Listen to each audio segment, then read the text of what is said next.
على إبراهيم وعلى آل إبراهيم إنك حميد مجيد. اللهم بارك على محمد وعلى آل محمد كما باركت على إبراهيم وعلى آل إبراهيم إنك حميد مجيد. معزز سامعین کرام، حاضرین جماع، پردہ نشین ماں و بہنوں، آج کے خطبہ مسنونہ میں قرآن حکیم سورہ آل عمران آیت نمبر 195 آپ کے سامنے تلاوت کی گئی ہے، جس مناسبت سے ہجرت کے مناسبت چند اہم باتیں آپ کے سامنے بیان کی جائیں گی۔ ہجرت کیا چیز ہے؟ مسلمانوں نے ہجرت کیوں کیا؟ ان تمام باتوں کو مختصر انداز میں آپ کے سامنے بیان کرنے کی کوشش کریں گے، کیونکہ ہجرت کا جو واقعہ ہے اگر بالترتیب آپ کے سامنے بیان کی جائے تو پورے 10 سالہ زندگی مختصر سی وقت میں بیان کرنا ناممکن ہے۔ اس لیے ان اہم باتوں کو جسے اللہ رب العالمین نے قرآن حکیم کے اندر بیان فرمایا، اور ہجرت کے فائدے کیا کیا ہیں جسے اللہ رب العالمین نے قرآن حکیم کے اندر بیان فرمایا، وہ اہم نقطہ آپ کے سامنے رکھیں گے تاکہ پورا ہجرت کا جو خلاصہ ہے آپ کے ذہن میں آ جائے اور ایک خاکہ بن جائے کہ ہجرت اصل ہے کیا چیز، اور اللہ کے رسول صلی اللہ علیہ وسلم نے اور صحابہ کرام نے ہجرت کیوں کی تھی۔ محترم سامعین کرام، ہجرت کا اگر ہم اصل معنی دیکھتے ہیں تو جس کا معنی ہوتا ہے جگہ کو چھوڑ دینا، جس جگہ ہے اس جگہ کو چھوڑ دینا۔ عرب کے ہاں ایک بہترین مقولہ بھی ہے کہ ایک شخص کا ایک جگہ سے دوسرے جگہ منتقل ہو جانا یہ ہجرت کہلاتا ہے۔ ہجرت کے مفہوم میں ہجرت کی شرعی تعریف اکثر و بیشتر علماء کرام نے یہ بیان کی ہے کہ ترک دار الکفر والخروج منها الى دار السلام۔ ہجرت کی جو شرعی تعریف ہے وہ یہ کہ دار کفر کو چھوڑ کر دار اسلام کے اندر داخل ہو جانا یہ ہجرت کہلاتا ہے۔ لیکن حافظ ابن حجر رحمۃ اللہ علیہ نے ہجرت کی تعریف کچھ یوں کی ہے کہ ہر ایسے کام کو ترک کر دینا، چھوڑ دینا جس سے اللہ رب العالمین نے منع فرمایا ہو۔ اور حافظ ابن حجر رحمۃ اللہ علیہ نے یہ تعریف صحیح بخاری کی ایک روایت جسے اللہ کے رسول صلی اللہ علیہ وسلم نے بیان فرمایا اسی کے مناسبت سے بیان فرمائی۔ حدیث المہاجر من ہاجر ما نہى اللہ عنہ، اللہ کے رسول صلی اللہ علیہ وسلم نے ارشاد فرمایا کہ مہاجر وہ ہے جس نے ہجرت کیا ہو ہر اس کام سے جسے اللہ رب العالمین نے منع فرمایا۔ اس دو طرح کے ہجرت کے معنی اور مفہوم کے پیش نظر امام العز بن عبد السلام رحمۃ اللہ علیہ بیان فرماتے ہیں کہ ہجرت جو ہے دو طرح کے ہیں۔ الہجرت ہجرتان، ہجرت دو طرح کے ہوتے ہیں۔ ایک وہ ہجرت ہجرت الاوطان، اپنے وطن کو چھوڑ کر دوسری جگہ چلے جانا، یہ پہلی ہجرت ہے۔ اور دوسری ہجرت وہ ہجرت الاثم والعدوان، گناہ اور نافرمانی معصیت کو چھوڑ دینا، یہ بھی ہجرت ہے۔ اور بیان فرماتے ہیں وَأَفْضَلُهَا ہجرت الاثم والعدوان، ان دونوں ہجرتوں میں سب سے بہترین ہجرت دوسرا ہجرت ہے، کیونکہ اس میں لما فیہا من ارضاء الرحمن، کیونکہ اس میں رحمان کو راضی کیا جاتا ہے، وَإِرْضَاءِ النَّفْسِ وَالشَّيْطَانِ، اور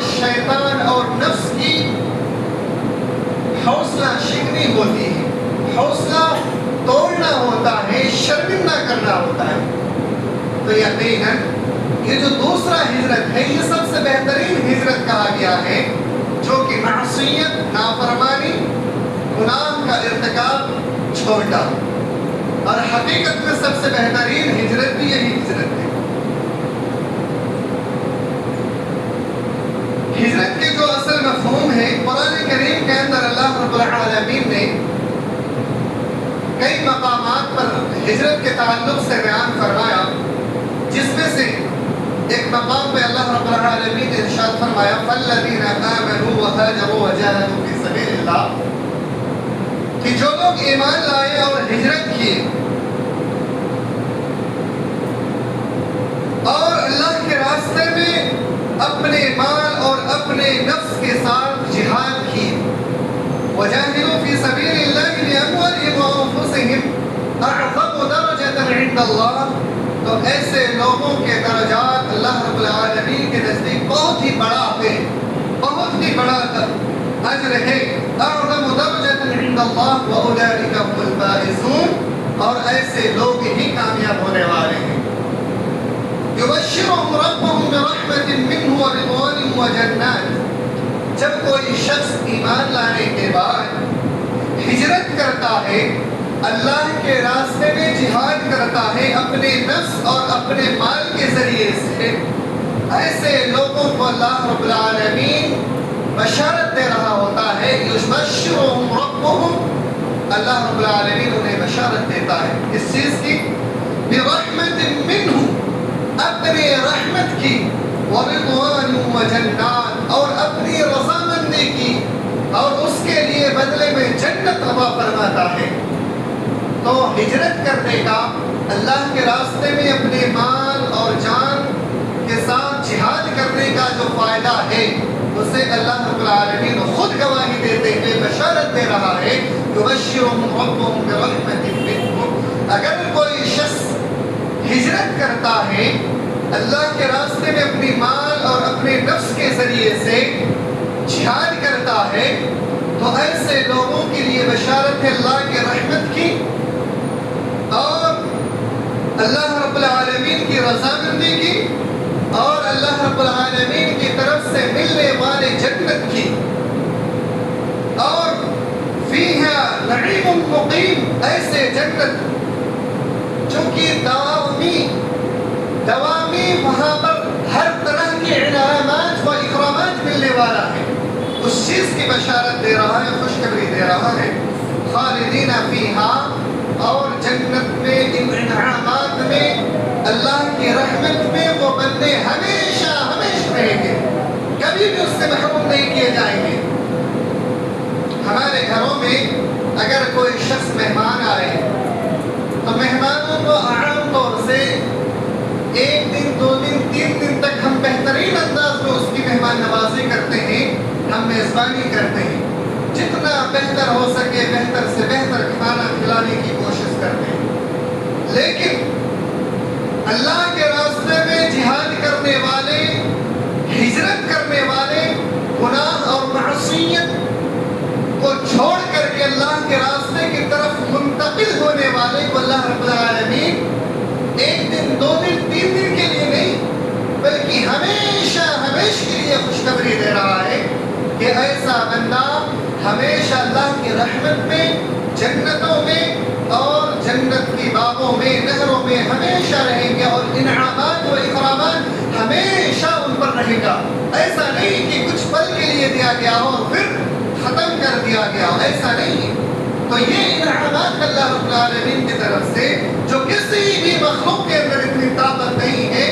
کہ ہمیشہ اللہ کی طرح انعامات و اکرامات دے سکے، کسی بھی مخلوق میں اتنی طاقت نہیں. اللہ رب العالمین ہمیشہ ہمیشہ انسانوں کو انعامات و اکرامات عطا کرتا ہے. ایک دوسرے مقامات میں اللہ رب العالمین نے ہجرت کرنے والوں کے تعلق سے 4 باتیں بیان فرمائی، اور پھر 4 باتوں پر عمل کرنے والے کے لیے 4 طرح کے انعامات بھی اللہ رب العالمین نے بیان فرمایا. اللہ رب العالمین نے ارشاد فرمایا فَالَّذِينَ هَاجَرُوا، جن لوگوں نے ہجرت کیا، نمبر 1 پر جن لوگوں نے ہجرت کیا، وَأُخْرِجُوا مِن دِيَارِهِمْ اور اپنے گھروں سے نکالے گئے دوسرے نمبر پر وَأُوذُوا فِي سَبِيلِي اور اللہ کے راستے میں وہ تکلیف دیے گئے پریشان کیے گئے ہر طرح سے ستائے گئے وَقَاتَلُوا وَقُتِلُوا اور انہوں نے اللہ کے راستے میں جہاد کیا وہ قتل بھی کیے اور شہید بھی ہوئے یہ چار طرح کے لوگ جنہوں نے ہجرت کیا اپنے گھروں سے نکال دیے گئے اللہ کے راستے میں تکلیف دیے گئے اور اللہ کے راستے میں انہوں نے جہاد کیا قتل کیے اور شہید ہو گئے یہ چار طرح کے عمل کرنے والے لوگ اللہ رب العالمین ان کے لیے بیان فرماتا ہے لَأُكَفِّرَنَّ عَنْهُمْ سَيِّئَاتِهِمْ ان کے جتنے بھی گناہ ہیں سب کے سب اللہ رب العالمین معاف فرما دیں گے چاہے وہ صغیرہ ہو چاہے کبیرہ ہو کتنے بھی بڑے گناہ ہو سب کے سب اللہ رب العالمین ان کے معاف فرما دے گا لَأُكَفِّرَنَّ عَنْهُمْ سَيِّئَاتِهِمْ اور دوسرا انعام وَلَأُدْخِلَنَّهُمْ جَنَّاتٍ اسے جنت میں داخل کرے گا صرف جنت میں داخل کر کے ہی نہیں چھوڑ دے گا اللہ رب العالمین جنت میں داخل کرنے کے بعد پھر اسے انعامات دیں گے جنت تجری من تحتها الانہار انعام کے طور پہ ایسے نہریں عطا کریں گے جن کے نیچے جنت کے نیچے نہریں ہوں گے اور وہ نہر کسی ایک قسم کا نہیں ہوگا مختلف قسم کے نہریں ہوں گی دودھ شہد پانی شراب جوس ہر طرح کے اور ایسے نہریں ہوں گے کہ اس کا ایک قطرہ اگر اس دنیا کے پانی میں گر جائے تو دنیا کا سارا پانی میٹھا اور لذیذ ہو جائے اتنا بہترین لذیذ وہاں کی نہروں کی پانی دودھ شراب دیگر چیزیں ہوں گی سبحان اللہ یہ تو ایک انعامات کے بارے میں اللہ نے فرمایا دوسرے کئی اور آیتوں میں اللہ رب العالمین نے جنتیوں کے تعلق سے بیان فرمایا کہ انسان جس طریقے سے اللہ کے راہ میں قربانیاں دیں گے اس طریقے سے انہیں انعامات و اکرامات سے بھی نوازا جائے گا مثال کے طور پہ ہر طرح کے جو جنتی لوگ ہیں اسے ہر ایک ہی کیٹیگری کے انعامات و اکرامات سے نہیں نوازا جائے گا جنت میں بھی مختلف کیٹیگریز کے لوگ ہوں گے جیسے اللہ نے فرمایا کہ جنت 7 طرح کے اور ان 7 طرح کے جنتوں میں 7 طرح کے لوگ داخل ہوں گے اور سب سے بہترین وہ جنت جس میں روزے دار داخل کیے جائیں اور اللہ کے راستے میں جہاد کرنے والے داخل کیے جائیں گے سب سے بہترین جنت الاعلی اور انعامات و اکرامات کے تعلق سے بھی اللہ رب العالمین نے کئی مقامات پر الگ الگ انعامات و اکرامات بیان فرمائے اللہ کے رسول صلی اللہ علیہ وسلم کی حدیث میں آپ کے سامنے رکھتا ہوں اللہ کے رسول صلی اللہ علیہ وسلم نے ہم اور آپ 5 وقت نماز میں جو سنن رواتب ادا کرتے ہیں یعنی فرض نماز سے پہلے اور بعد میں جو سنت ادا کرتے ہیں 12 رکعتیں سنن رواتب اگر کوئی شخص ان سنن رواتب کا اہتمام کرتا ہے صرف 12 رکعتیں ہیں تو اگر کوئی انسان ہر روز عمل کرتا ہے 12 رکعتیں ادا کرتا ہے تو اسے ہر روز جنت میں ایک بہترین محل تیار کیا جاتا ہے شخص کے لیے اگر وہیں پر کوئی شخص کوتاہی کرے سنن رواتب کا اہتمام نہ کرے فرائض پر عمل کیا اس کا ثواب تو اسے ملا لیکن سنن رواتب پر اس نے عمل نہیں کیا تو سنن رواتب پر عمل کرنے کی وجہ سے جنت میں جو ایک منزل ایک مکان ایک بہترین خوبصورت محل جو عطا کیا جائے گا اس سے وہ محروم ہو جائے گا تو جنت میں جانے والا انسان میں ہر انسان ایک ہی طبقے کے نہیں ہوں گے الگ الگ طبقے کے لوگ ہوں گے اور اپنے اپنے اعمال کے اعتبار سے ہوں گے تو جس طریقے سے انسان عمل کرے گا اسی اعتبار سے اس کو جزا اور سزا بھی دی جائے گی تو اللہ رب العالمین نے یہاں پر فرمایا سب سے پہلی چیز لَأُكَفِّرَنَّ عَنْهُمْ سَيِّئَاتِهِمْ ایسا انسان سب سے پہلے اس کے خطاؤں کو معاف کر دیا جائے گا پھر اسے جنت میں داخل کیا جائے گا اور پھر جنت کے انعامات و اکرامات سے نوازا جائے گا اور پھر اس کا ثواب ایسا کہ اللہ رب العالمین کے پاس ہی ہے اور اللہ رب العالمین اس کا کیا بہترین اجر عطا کرے گا اللہ رب العالمین بہتر جانتا ہے میرے بھائی تو ہجرت کے جو شرعی تعریف میں نے شروع میں بیان کیا تھا اور امام العز بن عبد السلام رحمۃ اللہ علیہ کا جو قول بیان کیا تھا کہ ہجرت دو طرح کا ہے، اور دوسرا ہجرت اپنے نفس اور خطاؤں سے ہجرت کرنا، پاک ہونا، اسے ترک کر دینا، یہ سب سے اہم ہجرت ہے۔ اسی پر اگر ہم اور آپ غور کریں تو کتنی بڑی بات ہے۔ سب سے بہترین ہجرت اسے ہی کہا گیا ہے۔ میرے بھائیوں، قرآن کریم کی آیت کریمہ میں اور ایک مقام پہ اللہ رب العالمین نے فرمایا والذین ہاجروا فی اللہ من بعد ما ظلموا، اگر کوئی شخص ہجرت کرتا ہے اللہ کے راستے میں من بعد ما ظلموا، ظلم کرنے کے بعد، جب اس کے اوپر ظلم ڈھایا جائے اس کے بعد اگر وہ ہجرت کرتا ہے لَنُبَوِّئَنَّهُمْ فِي الدُّنْيَا حَسَنَةً وَلَأَجْرُ الْآخِرَةِ أَكْبَرُ۔ اللہ رب العالمین بیان فرماتا ہے کہ اسے دنیا ہی میں ایک بہترین زندگی ہم عطا کریں گے اور آخرت میں ایک بہت بڑا اجر عطا کرنے والے ہیں۔ اور اس کی مثال سیرت النبی کا جب آپ درس کریں گے، سیرت النبی کا مطالعہ کریں گے تو اولین دور اللہ کے رسول صلی اللہ علیہ وسلم کا جو اولین دور ہے نبوت کا، آپ صلی اللہ علیہ وسلم نے مکہ والوں کو دعوت توحید دی، دعوت رسالت، اور قیامت کے دن دوبارہ زندہ ہونے کے تعلق سے لوگوں کو جب خبر دی تو لوگ آپ کے دشمن ہو گئے، لیکن صرف وہی لوگ اللہ کے رسول صلی اللہ علیہ وسلم کے اوپر ایمان لے کر کے آئے جو لوگ غریب تھے، مسکین تھے، محتاج تھے، غلام تھے۔ کفار مکہ کہنے لگا کہ اللہ کے نزدیک اگر سب سے بہترین مذہب اسلام ہوتا تو اللہ کے نزدیک ہم اور آپ، یعنی ہم بڑے رئیس لوگ اللہ کے نزدیک سب سے پہلے اسلام قبول کرنے والے ہوتے، جبکہ ان کو یہ نہیں پتا تھا کہ اللہ رب العالمین اس شخص کو ہی عزت سے نوازتا ہے جو اللہ اور اس کے رسول میں اطاعت کرنے والا۔ پھر وہ لوگ غرور اور تکبر میں آتے ہوئے اللہ اور اس کے رسول کا انکار کر بیٹھے۔ سورۃ الاحقاف کے اندر مختلف کئی آیتوں میں اللہ رب العالمین نے اس کی وضاحت کی۔ اس دور میں اللہ کے رسول صلی اللہ علیہ وسلم کی توحید اور رسالت اور آخرت کے بعد میدان محشر میں دوبارہ اٹھائے جانے حساب و کتاب کے تعلق سے جن لوگوں نے ایمان لایا تھا، اقرار کیا تھا، ان لوگوں کے تعلق سے اللہ رب العالمین نے بیان فرمایا والذین ہاجروا فی اللہ من بعد ما ظلموا۔ یہ انہی صحابہ کرام کے بارے میں ہے، حضرت بلال بن رباح رضی اللہ تعالی عنہ، حضرت فقیہ رضی اللہ تعالی عنہ، حضرت عامر بن فہیر رضی اللہ تعالی عنہ، حضرت خباب بن عرب رضی اللہ تعالی عنہ، حضرت عمار رضی اللہ تعالی عنہ، حضرت یاسر رضی اللہ تعالی عنہ، حضرت سمیہ رضی اللہ تعالی عنہ، حضرت سمیرہ رضی اللہ تعالی عنہ، حضرت عثمان بن عفان رضی اللہ تعالی عنہ۔ یہ مختلف قسم کے صحابہ کرام ہیں جنہیں مکہ کی وادیوں میں، چلچلاتی دھوپوں میں، مکہ کے وہ خطرناک وادیوں میں جو کالے پتھر اور سفید دھوپ کے چلچلاتے دھوپ میں جو گرم پتھر ہے ان میں جو ستایا گیا، اور کبھی چٹائیوں میں لپیٹ کر کے ناکوں میں اور منہ میں دھواں دے کر کے ستایا گیا، ایسے صحابہ کرام کے تعلق سے اللہ رب العالمین نے بیان فرمایا کہ یہی وہ صحابہ کرام ہیں جنہیں ہم ظلم سہنے کے بعد ہم دنیا میں بھی عزت سے نوازیں گے اور آخرت میں ایک بہت بڑا اجر عطا کرنے والے ہیں۔ حضرت بلال رضی اللہ تعالیٰ عنہ کے بارے میں ہم میں سے کون انسان ہے جو نہیں جانتا؟ حضرت بلال رضی اللہ تعالیٰ عنہ کے مالک امیہ بن خلف، انہوں نے کس طریقے سے نہ جانے نہ ستایا،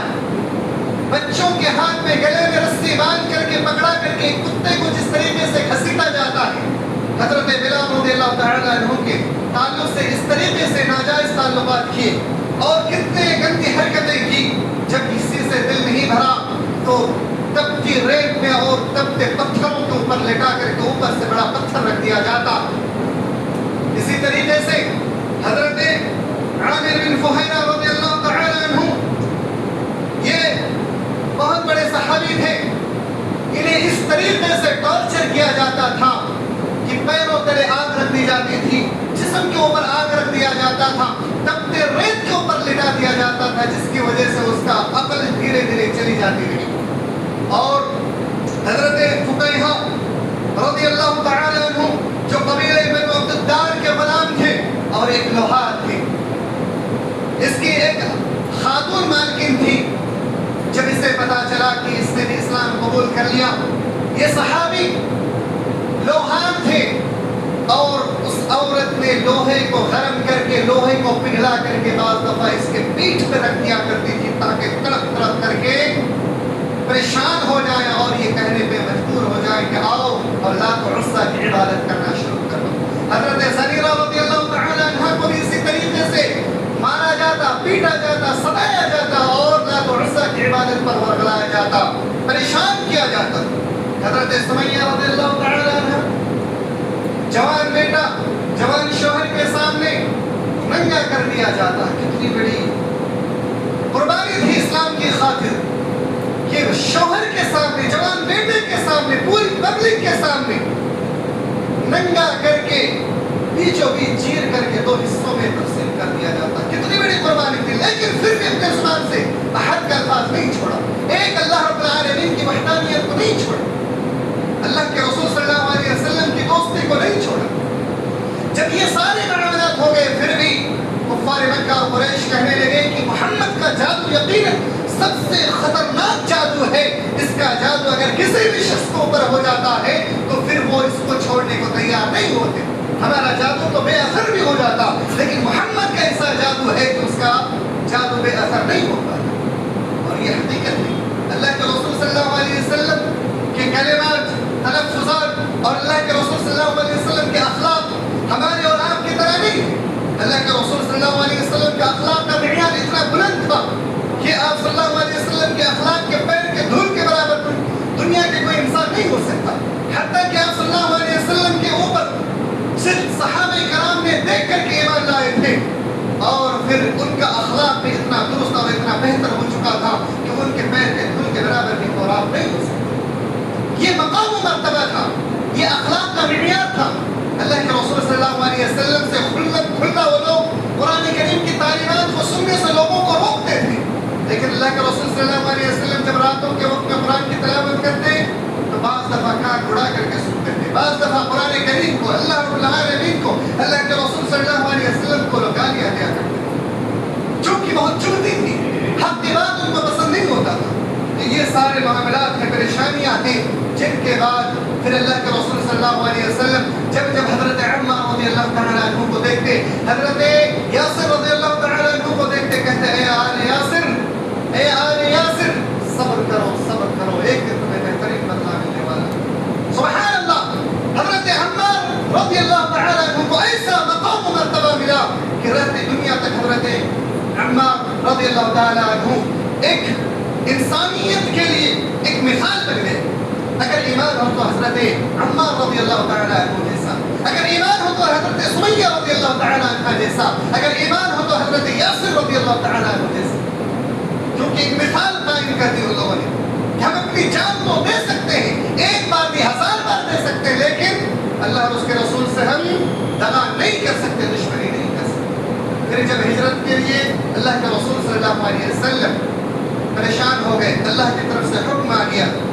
تو سن 11 ہجری میں پہلی مرتبہ اللہ کے رسول صلی اللہ علیہ وسلم، اب تک حج اسلام میں فرضیت نہیں ہوئی تھی، لوگ دور دراز سے حج کرنے کے لیے پہلے سے آتے تھے. آپ صلی اللہ علیہ وسلم ہر وقت ہر دور میں جب لوگ حج کرنے کے لیے آتے، لوگوں سے، مختلف قبیلہ کے لوگوں سے ملاقات کرتے اور لوگوں سے کہتے، اسلام کی دعوتیں دیتے. مدینہ کے کچھ لوگ آئے اور آنے کے بعد اللہ کے رسول صلی اللہ علیہ وسلم نے دعوت و تبلیغ کی. آپ صلی اللہ علیہ وسلم کی باتوں سے متاثر ہو کر کے 6 لوگ سب سے پہلے اسلام قبول کیے اور لوٹ کر کے یثرب پہنچے. یثرب پہ جا کر کے لوگوں کے سامنے اسلام کا چرچا کیا. کئی سارے لوگ اسلام کی طرف مائل ہوئے اور پھر مدینہ منورہ سے 12 لوگ اللہ کے رسول صلی اللہ علیہ وسلم کے پاس آئے اور آ کر کے اللہ کے رسول صلی اللہ علیہ وسلم کے ہاتھوں پر بیعت کی. اور پھر ان 12 لوگوں میں حضرت عبادہ بن صامت رضی اللہ تعالی عنہ بھی تھے. اللہ کے رسول صلی اللہ علیہ وسلم ہجرت جب وہ لوگ آئے اور آ کر کے آپ صلی اللہ علیہ وسلم کے ہاتھوں میں بیعت کی تو آپ صلی اللہ علیہ وسلم نے ان لوگوں سے کہا کہ میں مدینہ کی طرف ہجرت کرنا چاہتا ہوں اور میں تم سے ایک عہد لینا چاہتا ہوں. وہ عہد یہ کہ تم مجھ سے عہد کرو کہ جب ہم ہجرت کر کے مدینہ منورہ آئیں تو مدینہ منورہ پہنچنے کے بعد تم ہماری ایسی ہی حفاظت کرو گے جیسے اپنی بیوی بچوں کی حفاظت کرتے ہیں۔ حضرت عبادہ بن صامت رضی اللہ تعالی عنہ اللہ کے رسول صلی اللہ علیہ وسلم کی اس عہد کو مان لیا کہ اللہ کے رسول ہم ایسے ہی آپ کے ساتھ عہد کو کبھی نہیں توڑیں گے اور ہم وعدہ کرتے ہیں۔ پھر اللہ کے رسول صلی اللہ علیہ وسلم سب سے پہلے داعی مصعب بن عمیر رضی اللہ تعالی عنہ کو مدینہ المنورہ روانہ کیا حضرت عبادہ بن صامت رضی اللہ تعالی عنہ کے ساتھ۔ سن 12 ہجری میں اللہ کے رسول صلی اللہ علیہ وسلم کی یہ داعی اللہ کے رسول صلی اللہ علیہ وسلم کی باتوں کو پھیلانے، اسلام کو پھیلانے مدینہ المنورہ پر پہنچے اور 1 سال پورا مسلسل دعوت و تبلیغ کرتے رہے، حتیٰ کہ مدینہ المنورہ میں کوئی ایسا گھر باقی نہیں رہا جہاں پر اسلام کا پرچم نہ لہرایا ہو۔ حضرت اسید بن حضیر رضی اللہ تعالی عنہ جیسے بڑے صحابہ کرام نے بھی اسلام قبول کر لیا، اور پھر 1 سال کے بعد سن 13 ہجری اللہ کے رسول صلی اللہ علیہ وسلم کے خدمت میں حضرت مصعب بن عمیر رضی اللہ تعالی عنہ آتے ہیں،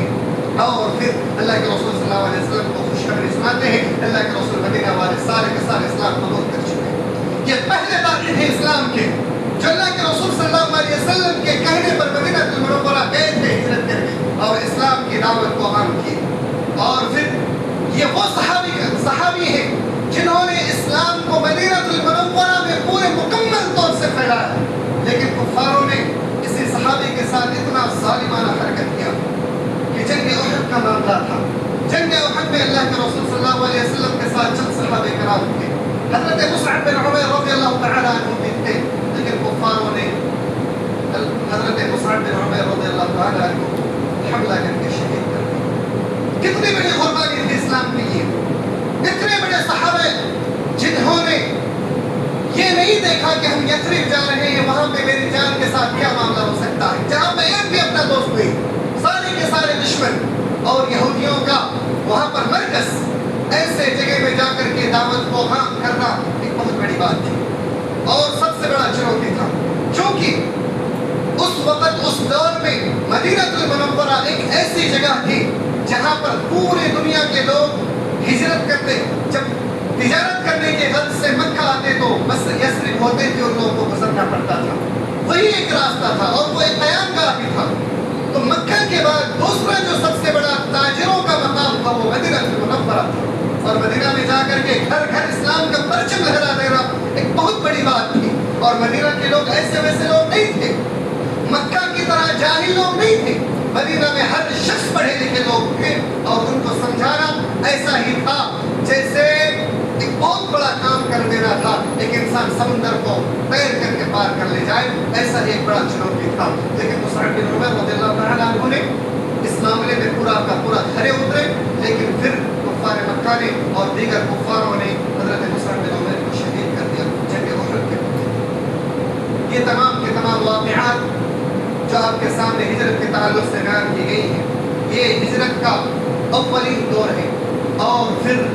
ابھی اس سے بھی کئی سارے خطرناک مراحل پیش آنے ہیں۔ انشاءاللہ العزیز اگلے خطبے میں مزید چند باتیں ہجرت کے تعلق سے آپ کے سامنے رکھنے کی کوشش کریں گے۔ اللہ رب العالمین سے دعا کرتے ہیں کہ الہ العالمین ہم تمام امت مسلمہ کو اپنے نفس کے ساتھ، اپنے گناہ اور معصیت کے ساتھ ہجرت کرنے کی توفیق عطا فرمائے۔ یا اللہ ہمارے خطاؤں کو ترک کر کے دار اسلام میں مکمل طور سے داخل ہونے کی توفیق عنایت فرما۔ یا اللہ جیسا کہ تو نے فرمایا ایھا الذین آمنوا اے مومنو تو مکمل اسلام میں داخل ہو جاؤ۔ اے اللہ ہم تمام امت مسلمہ شرمندہ ہیں اپنے گناہوں میں لطمت کے مولا کریم، ہم تمام امت مسلمہ کی خطاؤں کو معاف فرما اور اسلام میں پورے داخل کر دے۔ اے اللہ ہمارے ایمان کو حضرت بلال، حضرت سمیہ، حضرت عمار، حضرت یاسر رضی اللہ تعالیٰ عنہ جیسے ایمان پیدا کر دے۔ یا اللہ ہمارے ایمان کو ایسا ہی مضبوط بنا دے جیسا صحابہ کرام کا ایمان تھا۔ یا اللہ اپنی جان تو دے دیتے تھے لیکن اپنے ایمان کا سودا نہیں کرتے تھے۔ یا اللہ ہمارا بھی ایمان ایسا مضبوط بنا دے۔ یا اللہ ہماری خطاؤں کو بخش دے۔ یا اللہ ہمیں مکمل طور سے شریعت اسلام کا پابند بنا دے۔ یا اللہ ہم بہت بڑے گناہ کر چکے ہیں، یا اللہ اتنا بڑا گناہ کر چکے ہیں کہ جسے شیطان بھی دیکھ کر کے شرمندہ ہو جائے۔ مولا کریم ہم خود اپنے آپ پر شرمندہ ہیں، یا اللہ ہمارے خطاؤں کو معاف کر دے۔ یا اللہ ہمارے ایمان کو مضبوط کر دے۔ آمین یا رب العالمین وآخر دعوانا الحمد للہ رب العالمین۔